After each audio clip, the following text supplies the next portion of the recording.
1h30 sur Europe 1. Crime Story, les rendez-vous d'Alfred Hitchcock, racontés par Serge Sauvion. Et aujourd'hui de George Southworth, ça s'appelle Paris tenu.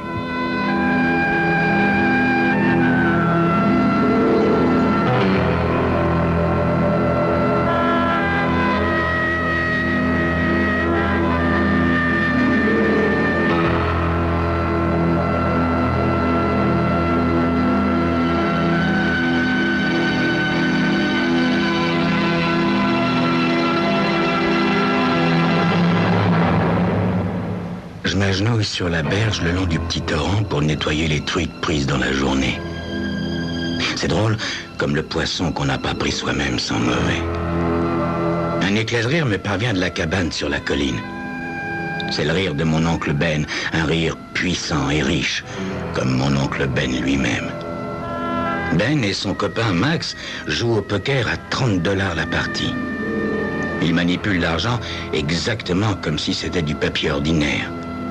Le matin même, ils ont parié 100 $ pour celui qui attraperait le plus gros poisson de la journée, et Max a gagné. Ben a simplement souri de son sourire stupide, et il a donné le fric. Chaque année, c'est pareil. Ben et Max arrivent de Las Vegas et passent quelques semaines à flâner au soleil. Pour quelques dollars, ma vieille mère leur loue la baraque, et moi, pour rien du tout, je deviens leur esclave. Je remplis la casserole d'eau fraîche et j'emporte le poisson vers la cabane. Ben et Max sont toujours penchés au-dessus de la table, presque tête contre tête. Aucun d'eux ne lève les yeux. Max se sert une carte, il jette une reine sur la donne de Ben, joue 3 cartes et fait claquer son écart. Il a encore gagné.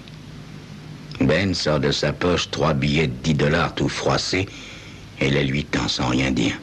« Le dîner est bientôt prêt, Al ?»« Ce sera pas long, » je réponds. Max sourit tout en même temps qu'il ramasse les cartes. « Très bien, peut-être que tu voudras jouer 1 ou 2 parties tout à l'heure. » Je le regarde. Max sait très bien que j'ai pas d'argent. « Distribue les cartes, Max. Je peux encore faire quelques parties, » dit Ben en tripotant les billets qu'il a encore en poche.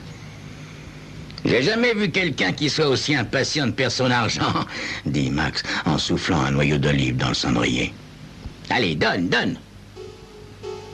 Pendant que je fais frire la truite et que je prépare une galette de maïs, Ben perd encore 6 billets de 20 $, ce qui paraît pas affecter son appétit.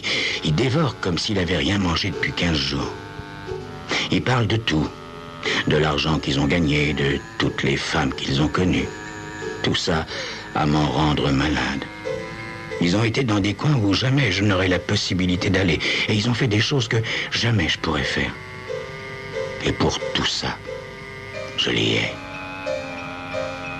Quand ils ont bu leur café, je débarrasse la table et je fais la vaisselle pendant qu'ils entament une autre partie.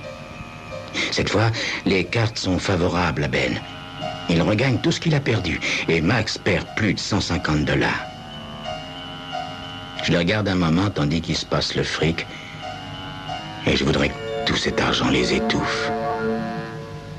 Je vais à la maison, je dis. J'ai beaucoup à faire demain. Ben lève la tête. Ok, à demain. Dis à ta mère que nous partirons dans 1 jour ou 2. Je hoche la tête d'un air renfrogné. Plus vite ils partiront et mieux ça sera pour moi. Max se lève en s'étirant. Arrêtons-nous un peu. De toute façon, c'est l'heure pour toi de prendre ton médicament. T'es une vraie mère pour moi, Max, dit Ben. Et il fouille dans sa vieille cantine à la recherche de ses pilules, tandis que je sors. Sur la véranda, il fait frais et sombre. C'est le meilleur moment de la journée. La main de Max se tend par-dessus mon épaule et, d'un coup de pouce, il fait jaillir la flamme de son briquet en or. Je me retourne et je me penche pour allumer la cigarette qu'il me tend. Merci. Pourquoi tu t'encroutes dans ce bled perdu, Al?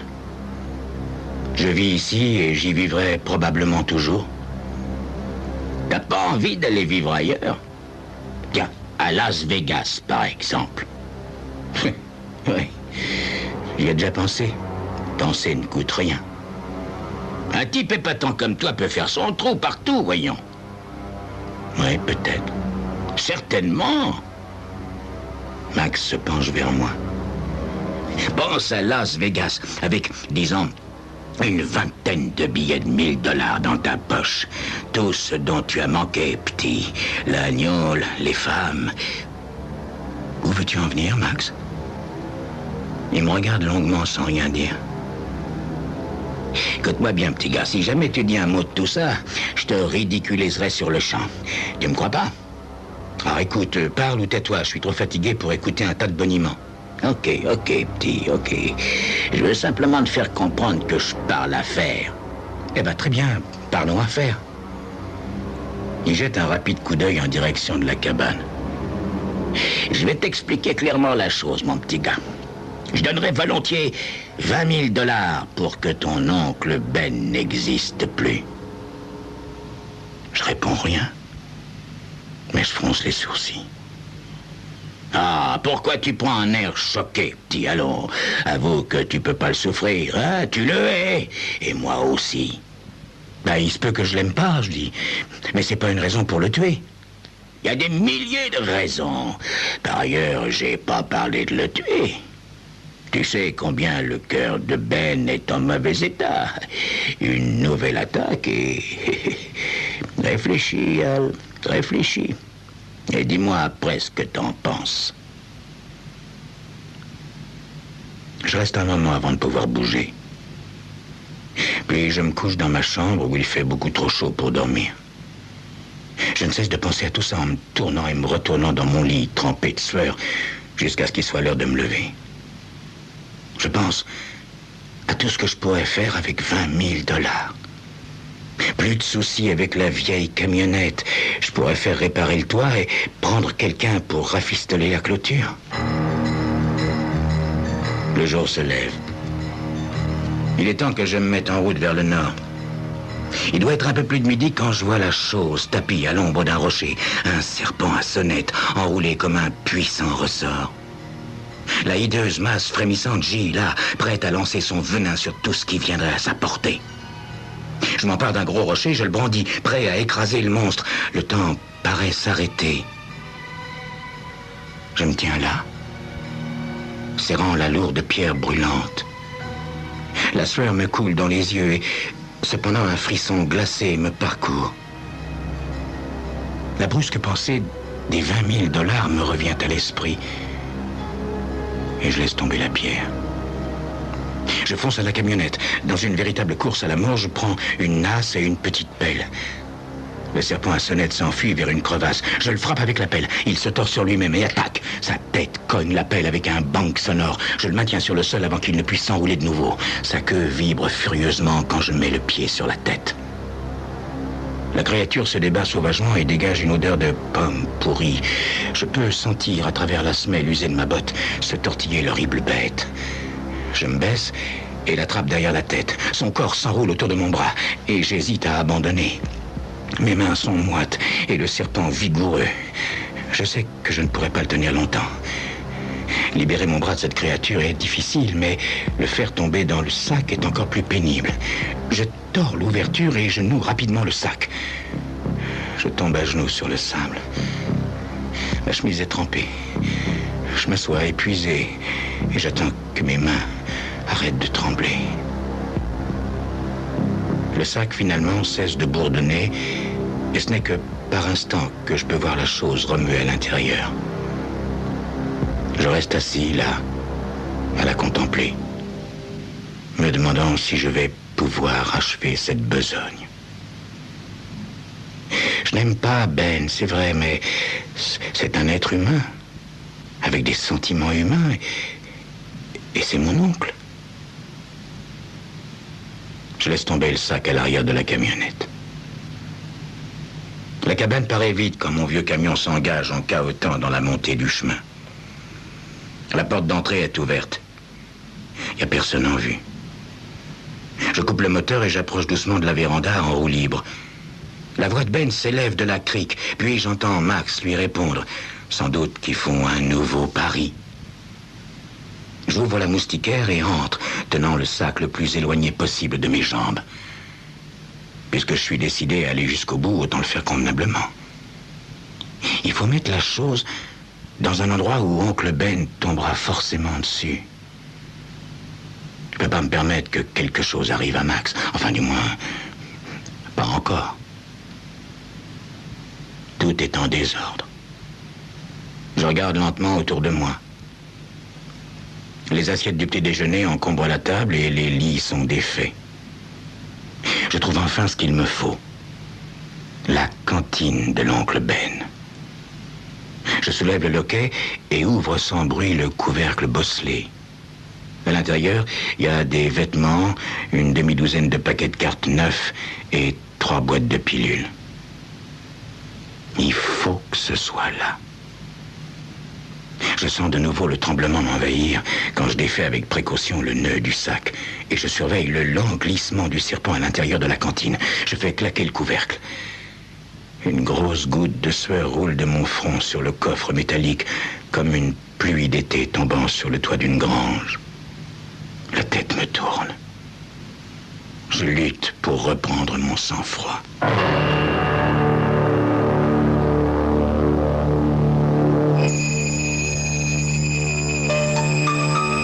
Pour me remettre, je marche jusqu'à la porte, m'arrêtant pour réfléchir encore. Il n'est pas trop tard pour revenir en arrière. Personne ne saura jamais rien.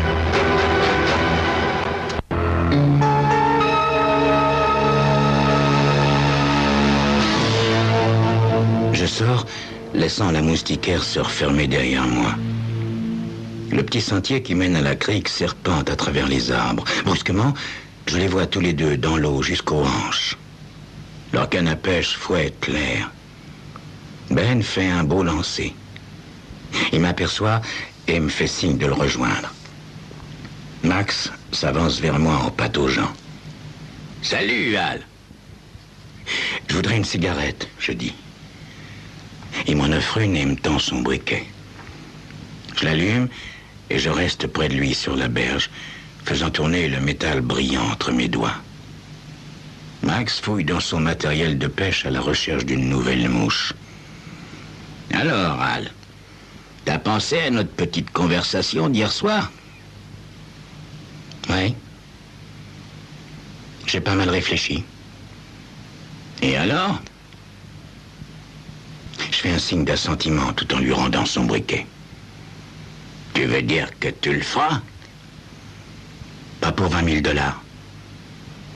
Max me considère comme si j'étais une de ces mouches à lancer. 25 000 ? 35 000. Max et moi, on se dévisage à peu près comme le serpent et moi l'avons fait 1 heure auparavant. Il finit par hausser les épaules. Très bien, Al. T'as conclu un marché. Tu passes quand à l'acte? Peu importe, je dis. C'est déjà fait. Simplement, il faut pas t'approcher de sa cantine. Donc, t'as osé, dit Max en secouant lentement la tête. C'est ce que tu voulais, Max, non? Bon. Quand est-ce que j'aurai l'argent? Tu l'auras quand tout sera fini, petit. Il n'essaie pas de dissimuler le ton dégoûté de sa voix. Au diable, Max. Il n'a pas le droit de me mépriser. C'est son idée, après tout. Je suis furieux quand je remonte dans mon camion. Le restant de la journée me paraît interminable. Je passe le reste de la journée à rêver à tout cet argent. 35 000 $ représente une fortune pour moi. Plus de fric que je ne pourrais espérer en économiser dans toute mon existence. Évidemment, c'est cruel pour Ben, mais après tout, c'est un joueur. Et il serait le premier à admettre qu'on ne peut pas toujours gagner. Il est tard quand je me dirige vers la cabane. Plus j'approche du but, plus je redoute ce que je vais trouver. Mais je sais que je ne peux plus reculer. Max fume une cigarette sur la véranda quand je m'arrête. J'espère désespérément que tout est fini et je scrute son visage. Il secoue simplement la tête. Sans rien dire, je passe près de lui et entre dans la cabane. Ben joue au solitaire et me sourit comme s'il était heureux de me voir. Je jette un rapide coup d'œil à la cantine. Pas de poisson à nettoyer? Je demande. Nous n'avons pris que du menu fretin, nous l'avons jeté. Oncle Ben m'offre une cigarette que je prends. Je tire ma chaise le plus loin possible du coffre métallique. Il faut que je précipite les événements d'une façon ou d'une autre. Je peux plus attendre. Il faut qu'il ouvre cette cantine. Maman m'a dit de te demander comment t'allais. Dis-lui que je vais très bien, mon garçon. Elle a peur que t'en fasses trop.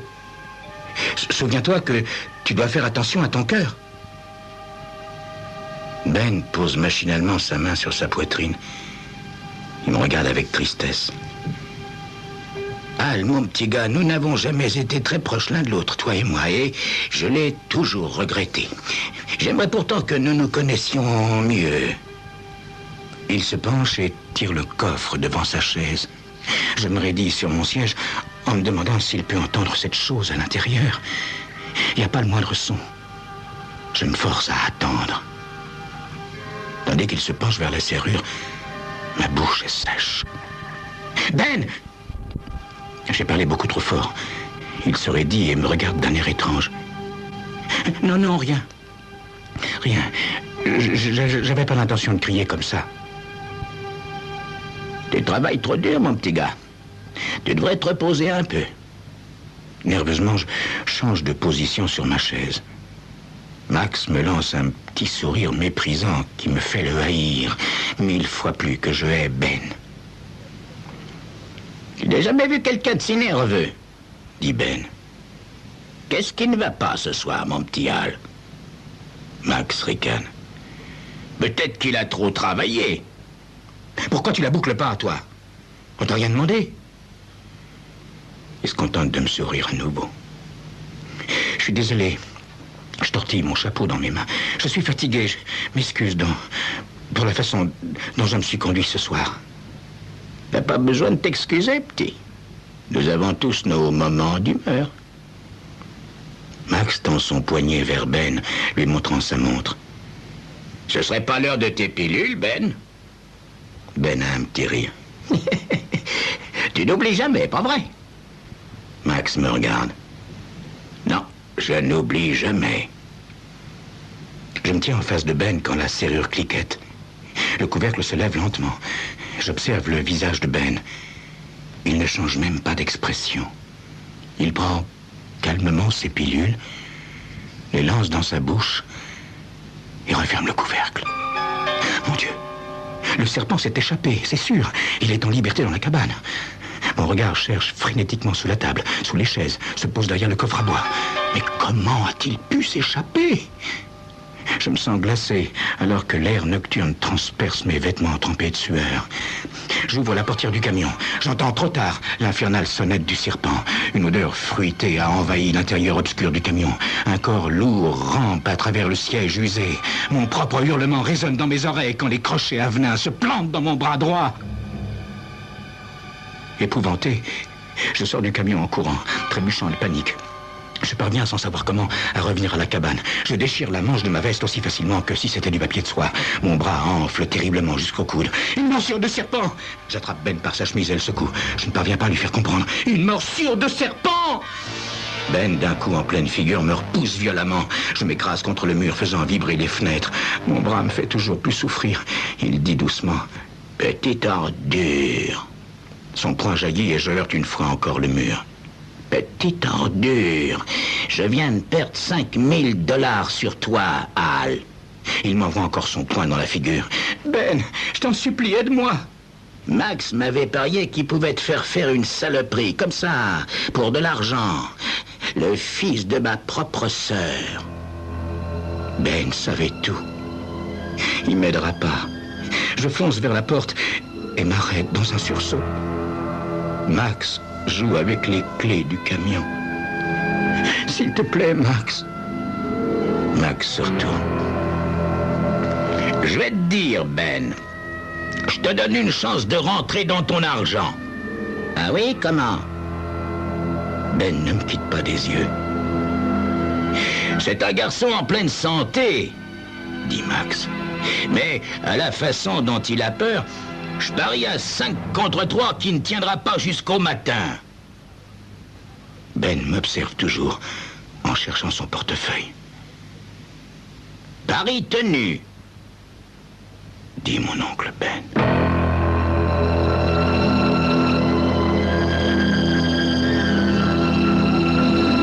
Adieu, serpent à sonnette, c'était donc Crime Story, les rendez-vous d'Alfred Hitchcock racontés par Serge Sauvion, et aujourd'hui Pari tenu de George Southerst. Chaque mois, vous pouvez découvrir de nouvelles histoires à suspense. Elles sont dans la revue Hitchcock Magazine.